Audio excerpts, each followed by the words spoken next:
Queridos amigos, amigas queridas, a todos aqueles que nos assistem pelo Web TV Seara do Mestre, o nosso muito boa noite a todos.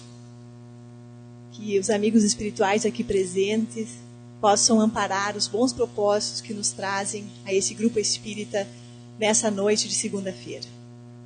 Quando recebemos do Departamento Doutrinário a proposta desse tema, qual o sentido da vida, confesso que ficamos muito pensativos. Porque apesar dos anos de estudo, raras vezes paramos para refletir mais profundamente sobre essa questão. Então tivemos uma ideia. Encaminhamos essa pergunta para um grupo de amigos. Cerca de 32 pessoas. Para ter uma ideia se as pessoas têm pensado sobre isso, se tem alguma noção, enfim. Qual é a importância que essa temática, o sentido da vida, tem ocupado nas nossas existências.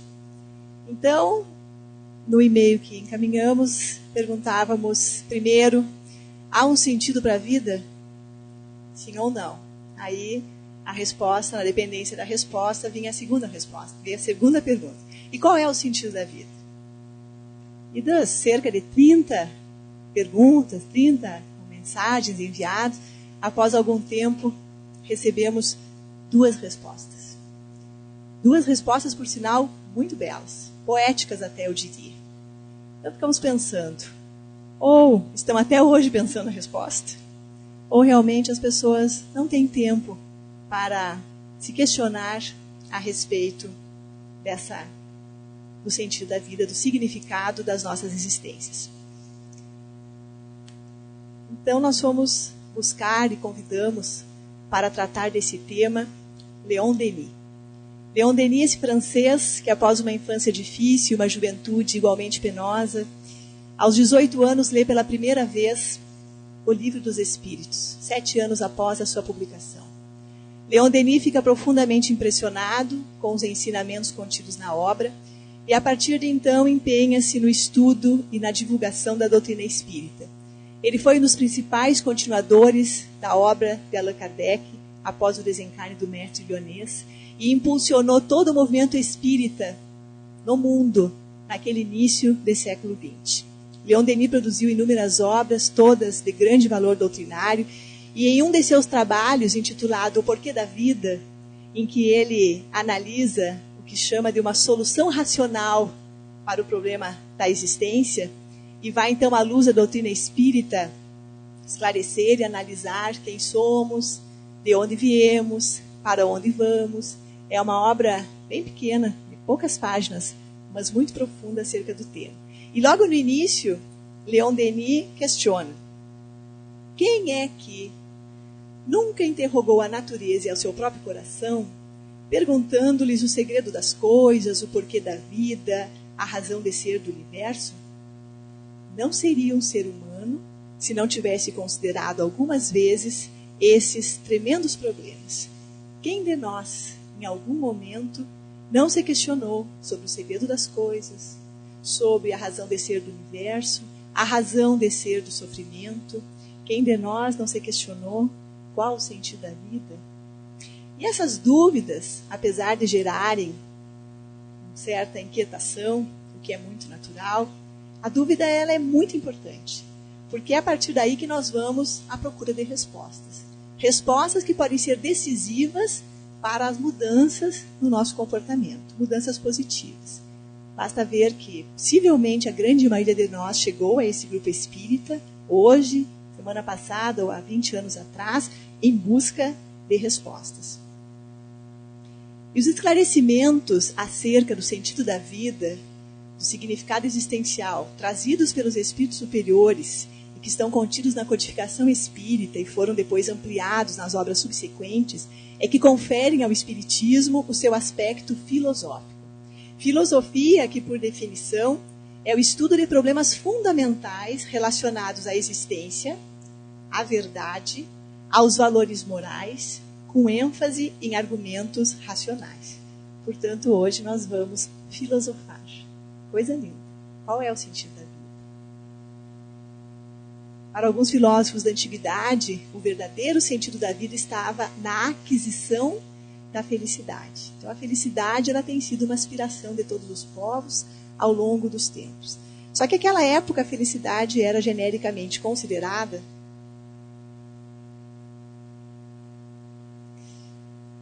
um estado de satisfação devido à situação do mundo. Portanto, algo bem mundano, de acordo com as necessidades imediatas das criaturas. A satisfação das suas necessidades fisiológicas, de alimento, de vestimenta, ter saúde, possuir boa formação profissional, possuir sucesso social, sucesso profissional, conforto material. E Joana de Ângeles comenta esse conceito na obra Entrega-te a Deus. E a mentora, o Espírito, vem nos dizer que, em face da educação tradicional, acredita-se que a conquista da felicidade é o máximo a que se deve aspirar. Felicidade como sendo o prazer de possuir e de desfrutar, de alcançar o triunfo pessoal, o poder de qualquer espécie. O poder político, o poder religioso, o poder artístico. Mas nós sabemos que nem todos aqueles que possuem esses recursos materiais e os títulos que projetam o indivíduo na sociedade podem ser considerados felizes, no seu sentido mais amplo. Além disso, alegrias momentâneas, diz Joana, vaidades atendidas, logo dão lugar a buscas por mais prazer. As alegrias momentâneas, as vaidades, elas agradam aqueles que desfrutam da situação prazerosa, mas elas não preenchem a nossa carência de afeto e nem diminuem o medo das pessoas de perderem tudo aquilo que constitui a sua segurança.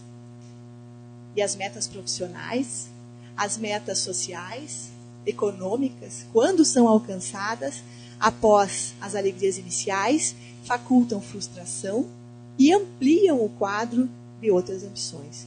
Uma vez alcançadas as metas a que nós nos propomos, normalmente surge a ansiedade de alcançarmos novos patamares. Um fenômeno que Joana de Ângeles compara, dizendo ser equivalente à água do mar, que ao ser sorbida, ao ser ingerida, não aplaca a sede, dando lugar a mais necessidade em razão de ser salobre. E frequentemente nós buscamos essa felicidade. A felicidade que está na realização de atividades relacionadas ao mundo material.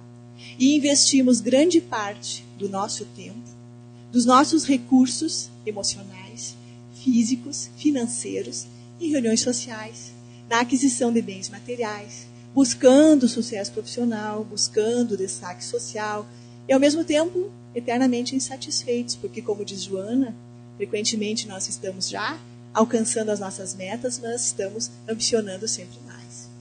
Então precisamos nos perguntar, será que essa felicidade ela terá sustentação? Porque vejam, com o passar do tempo, vai-se a juventude. A beleza, a força física, a saúde, vão-se os afetos, os filhos, a que muitas vezes as pessoas, nós nos dedicamos inteiramente. E não é errado dedicar-se muito aos filhos, é papel, é missão dos pais. Esses filhos se mudam, casam. Acontece muitas vezes a ruína econômica. Será que é de bom senso, será que é razoável nós darmos à nossa existência o sentido da busca dessa felicidade exclusivamente?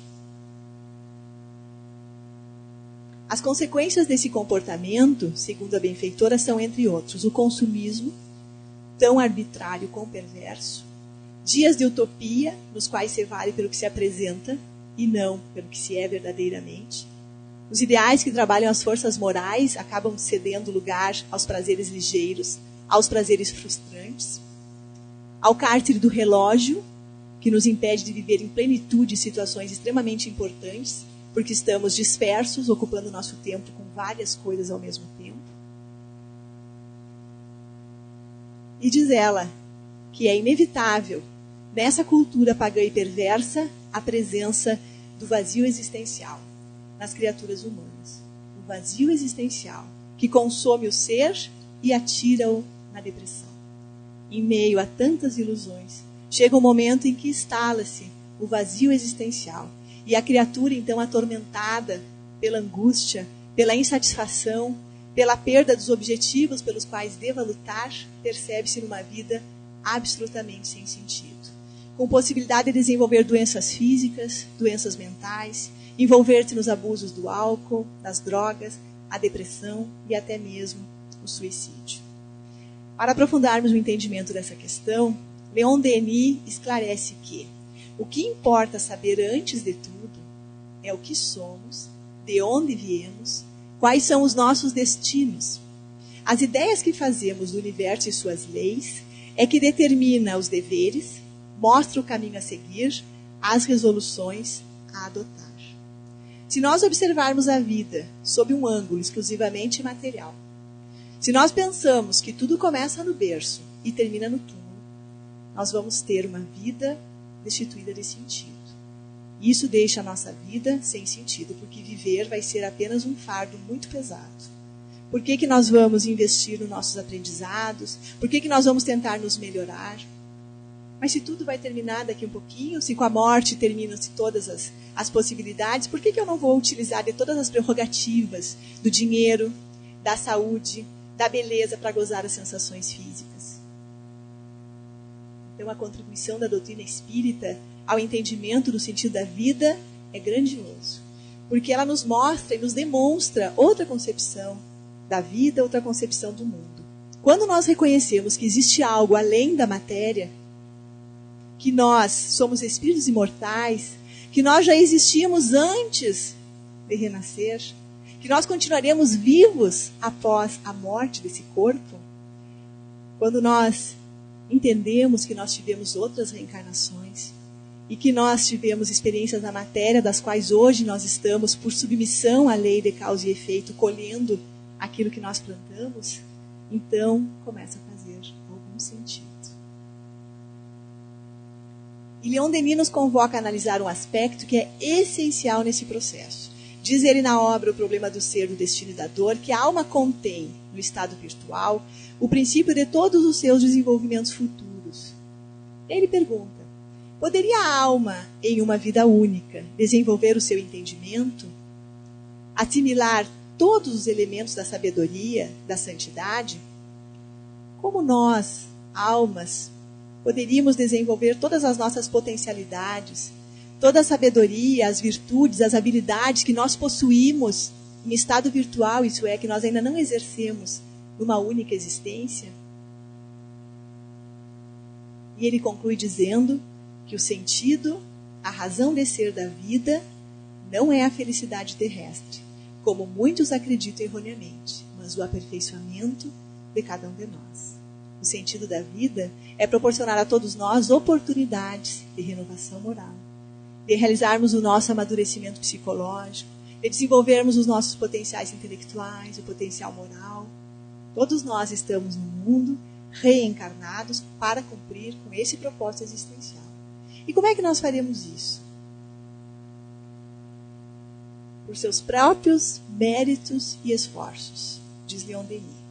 Libertar-se um pouco mais todos os dias do domínio das paixões, das sugestões do egoísmo, resgatar-se pouco a pouco de suas fraquezas, de sua ignorância, ajudando seus semelhantes a se resgatarem por sua vez. Eis o papel destinado a cada alma. Por nossos próprios méritos e esforços, ninguém poderá fazer isso por nós. Libertar-se um pouco mais todos os dias do domínio das paixões, resgatar-se pouco a pouco de suas fraquezas. Libertar-se um pouco mais todos os dias do orgulho, do egoísmo, da vaidade desenfreada, da ambição desmedida. Libertarmos da sensualidade desequilibrada, da arrogância, da desonestidade. A gente diz assim, o meu fraco é comida. Tá aí uma coisa que a gente precisa vencer. Aonde? No contexto em que nós estamos. Onde nós estamos? Para encontrar um sentido para a vida, não precisamos subir nenhuma montanha, fazer nenhum retiro.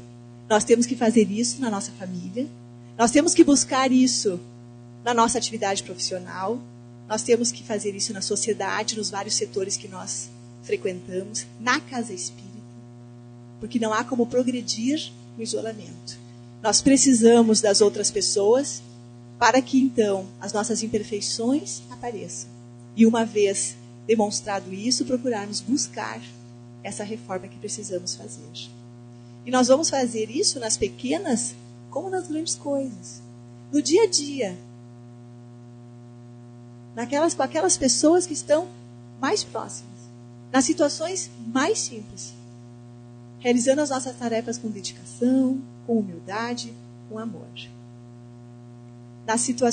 Nas várias situações que nos colocam à prova. Nós sabemos que estão nos provando porque desafiam o nosso equilíbrio. E essas são as situações que estão justamente nos dando a oportunidade de exercitar as nossas qualidades morais. São excelentes oportunidades de exercitar a paciência, a gratidão, de exercitarmos a compreensão, a nossa capacidade de perdoar, de demonstrarmos a nossa confiança em Deus. Mas ele diz mais, ajudando seus semelhantes a se resgatarem por sua vez. Nós também temos compromissos uns com os outros. E Joana de Ângeles, na obra Liberta-te do Mal, nos diz que é importante, sem dúvida, atuar-se realizando o trabalho do bem. E a maneira como se deve realizá-lo, atribuindo qualificação emocional superior, constitui o melhor recurso para se lograr êxito em uma existência desafiadora. Também estamos aqui para realizar o trabalho do bem. E haverá momentos em que seremos convocados a colaborar, prestando auxílio moral, prestando auxílio material junto aos nossos semelhantes, os nossos irmãos de caminhada.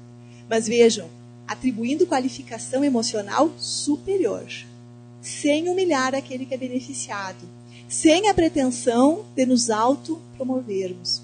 Jesus lecionou, e Pedro fala isso na sua epístola aos Coríntios, que o amor cobre uma multidão de pecados. Significando dizer que todo esse trabalho do bem que nós realizamos dessa forma vai diminuir, por assim dizer, a nossa dívida ativa. Nós podemos ter reduzido algumas situações do passado que exigiriam de nós algum sofrimento um pouco mais profundo. E poderemos ter amenizadas essas situações. Toda vez que nós colaboramos de alguma forma, materialmente ou moralmente, com os nossos irmãos de caminhada. Quantas vezes nós ouvimos alguém dizer, outro dia eu cheguei aqui na casa espírita e alguém disse assim, era uma tarde, eu cheguei muito mal aqui hoje, e tinha o trabalho da quinta-feira, né? Aí ela disse assim, eu cheguei tão mal aqui hoje, eu até pensei que não ia conseguir fazer o trabalho junto com os irmãos. Mas agora eu estou tão bem, né? E tinha trabalhado um bocado, era quente aquele dia. E ela estava tão bem após realizar um trabalho voluntário. E quantas pessoas nós sabemos que saem, que melhoram de estados depressivos bastante graves por estarem aliadas ao trabalho voluntário em favor de outras pessoas. O que Joana considera o melhor recurso para se lograr êxito em uma existência desafiadora. Consciente da própria responsabilidade, o indivíduo compreende que todas as circunstâncias com que se depara fazem parte do programa a que se encontra vinculado. Então, para realizarmos esse nosso aperfeiçoamento intelectual, mas sobretudo moral, nós estamos vinculados a um programa que foi estabelecido com o auxílio dos nossos mentores espirituais. E nós precisamos estar bem atentos, porque muitas vezes nós abandonamos a situação difícil. Às vezes até nós ficamos ali, mas nós estamos fisicamente presentes, mas às vezes emocionalmente estamos muito distantes daquela situação. Ou nós utilizamos recursos antiéticos, recursos imorais, nós fugimos de um esposo, de uma esposa difícil. Nós abandonamos um filho que está nos trazendo muitos problemas. Nós tentamos fugir de uma convivência inamistosa no nosso trabalho profissional. E ali estava uma grande oportunidade. Outras vezes nós nos revoltamos diante do sofrimento, perdendo também aí a oportunidade de realizar valiosos aprendizados morais. E quantas vezes nós pagamos o mal com o mal? Nós traímos e nós somos traídos e traímos. Alguém nos ofende e nós ofendemos também. E aí nós continuamos nesse círculo vicioso que é pagar o mal com o mal e receber o mal, pagar o mal com o mal e receber o mal. E nós já nos entregamos a isso há tanto tempo. E agora é o momento de fazermos diferente. De pagarmos o mal com o bem. De oferecermos a outra face, como nos disse Jesus, e ele não se referia a uma situação física de darmos a face para levarmos alguma agressão física, mas oferecermos a face do respeito, a face da consideração, da tolerância, a face do perdão, e assim então nos desvincularemos definitivamente do mal a que nós estamos apegados há muito tempo. E a mentora Joana de Ângeles também nos adverte quanto a um obstáculo. Diz ela que o trânsito pela reencarnação enseja, nos dá oportunidade ao desenvolvimento dos valores éticos. Mas quando entorpecida a consciência, antes lúcida, o indivíduo deixa-se conduzir através do mergulho nas distrações, olvidando as qualidades superiores. Quando nós estávamos no plano espiritual, desencarnados, a nossa visão era outra. Nós não estávamos sujeitos às sensações do corpo, às tentações da vida material. Diz ela que quando nós reencarnamos, nós ficamos com a consciência entorpecida. E nos distraímos, esquecemos as qualidades superiores, os valores éticos que deveríamos nos esforçar para desenvolver. Comparando, é como se nós nos propuséssemos a fazer um passeio, uma pequena viagem, para subir a uma montanha e ver um pôr do sol maravilhoso, apreciar a paisagem, sentir o vento no rosto. E chegando a essa localidade, nós desembarcamos e começamos a olhar a cidadezinha que tem lá embaixo. Aí nós vamos olhando e vamos achando tudo lindo, as ruas, as pessoas, os restaurantes, o salão de beleza. E vamos ali. E quando nós nos damos conta, já é noite. O pôr do sol passou. Se o nosso passeio era de 2 dias, nós teremos uma chance. No outro dia, nós vamos estar lá e podemos estar mais atentos, mais vigilantes. Mas se era um bate-volta, né? Vou lá, vejo o pôr do sol e pego o transfer de volta, nós vamos estar em grande dificuldade. E é isso que acontece muitas vezes conosco. Nós nos distraímos.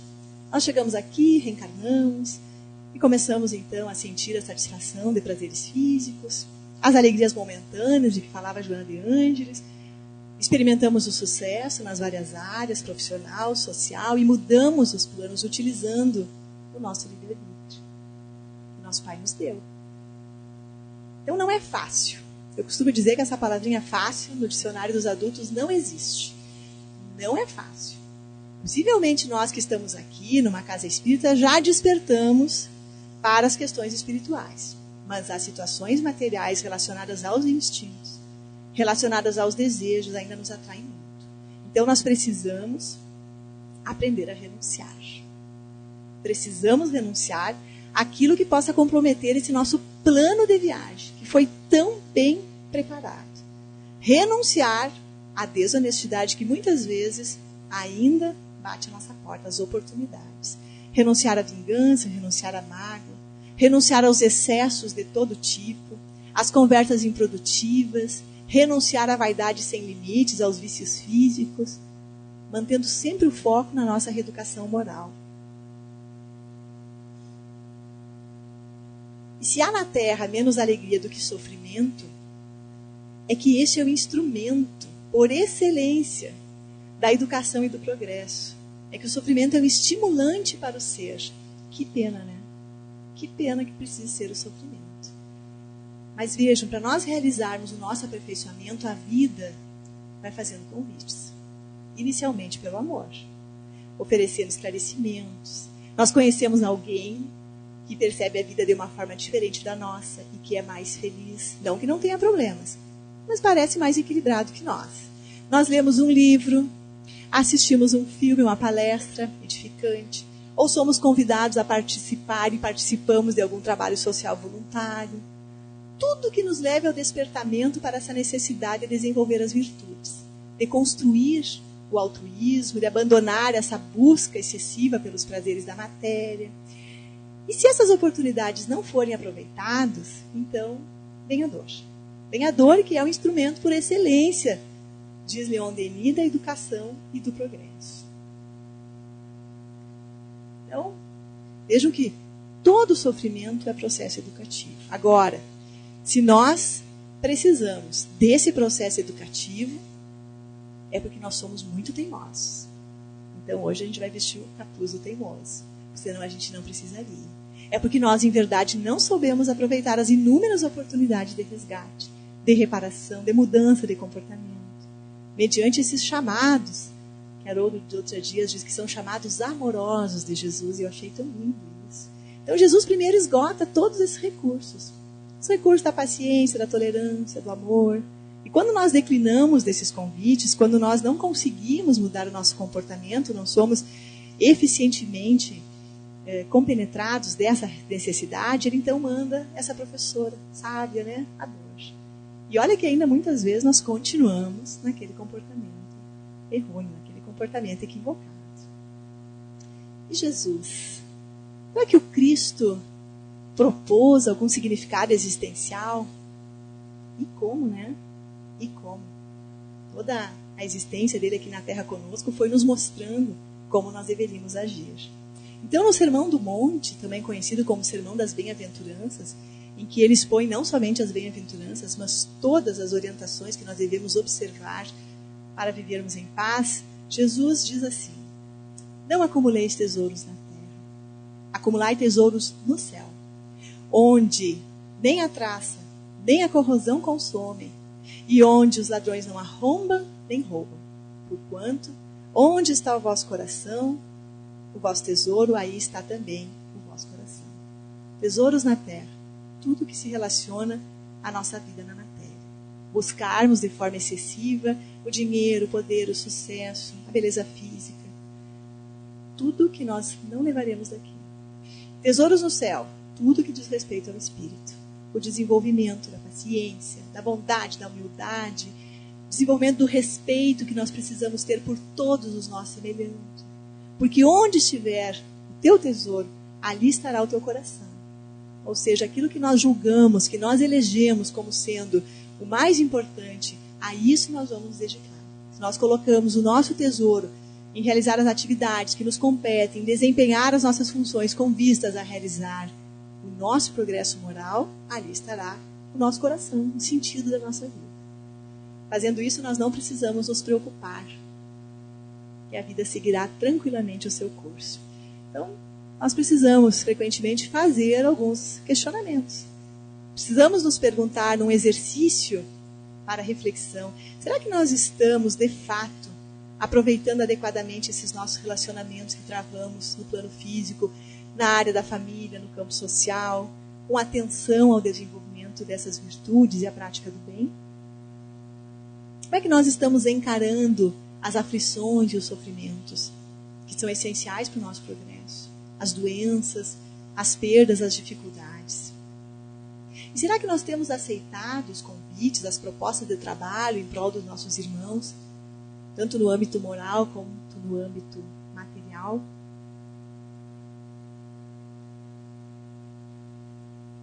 Pouco a pouco, a alma se eleva.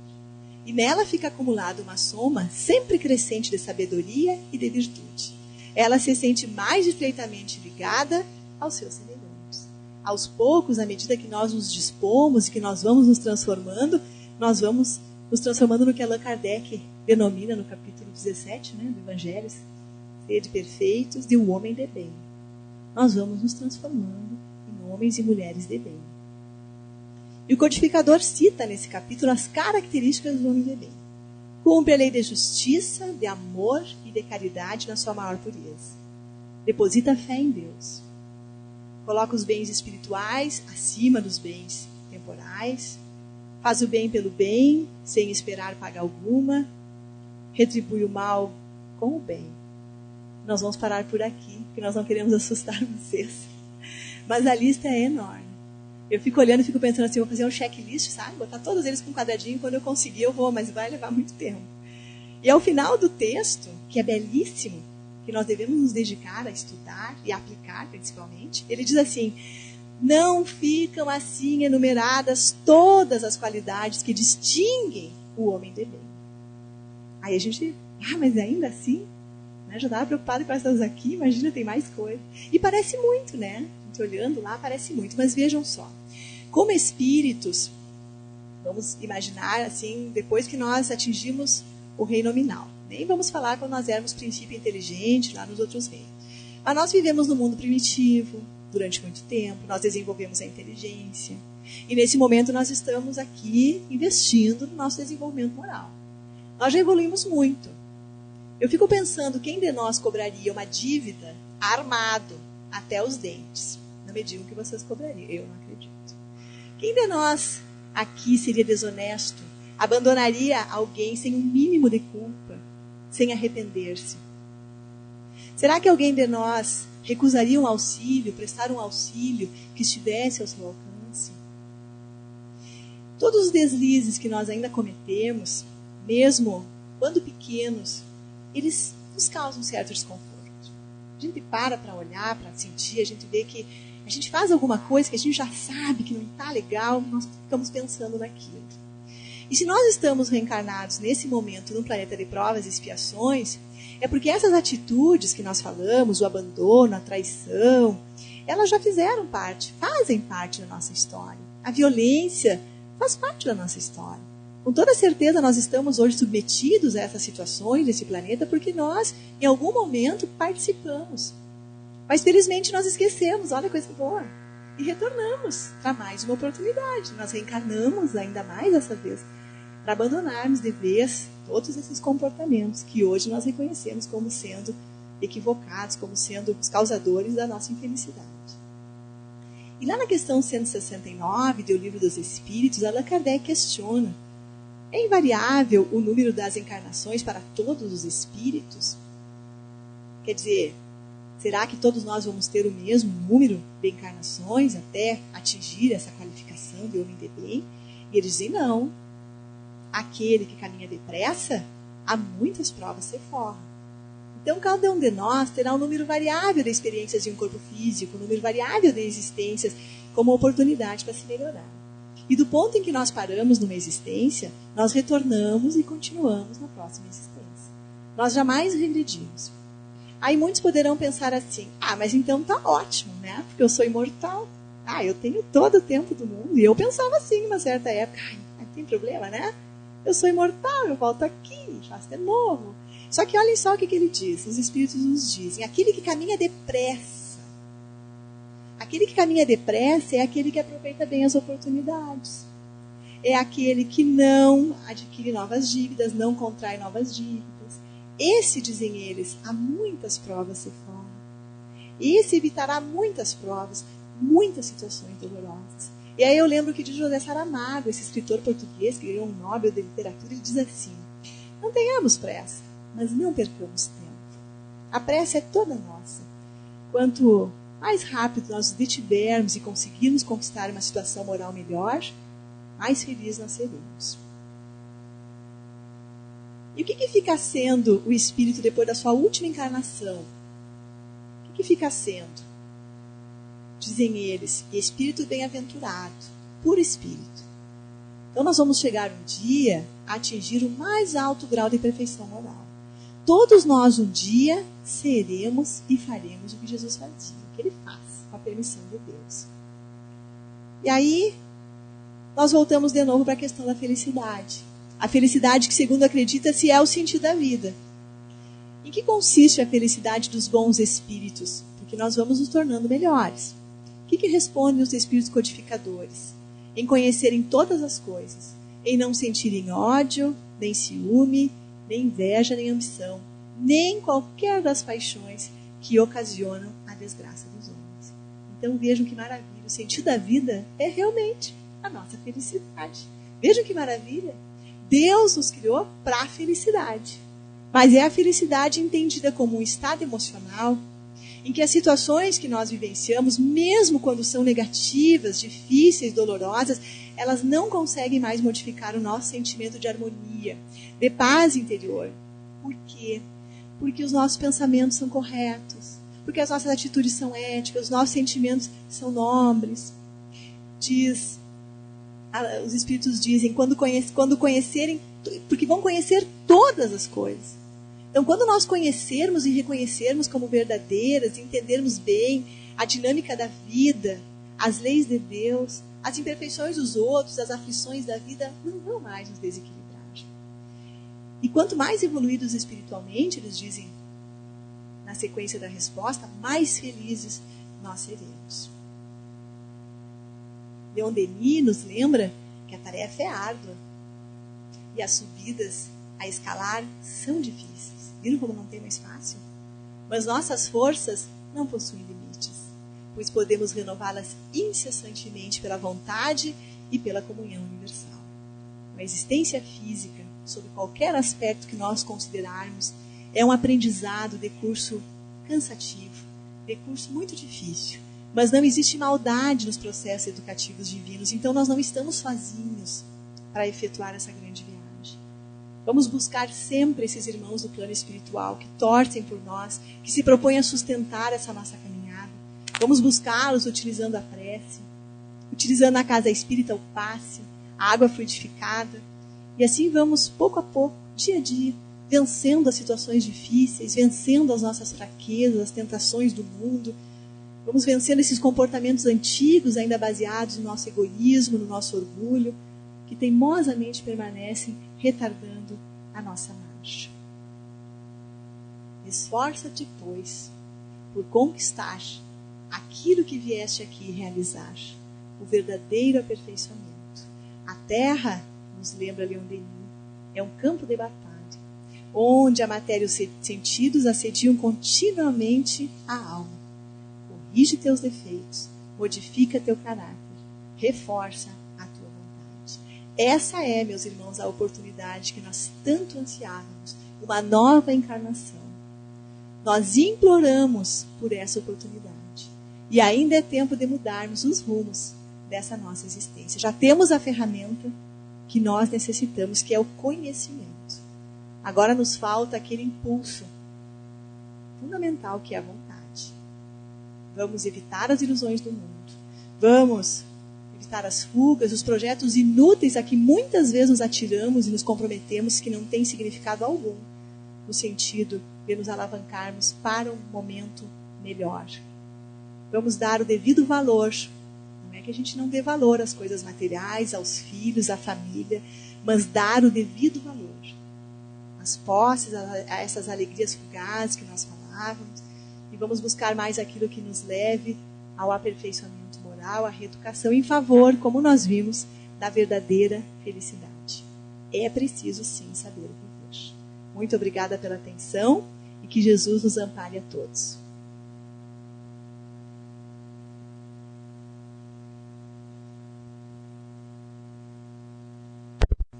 Passamos ao momento do passe espiritual.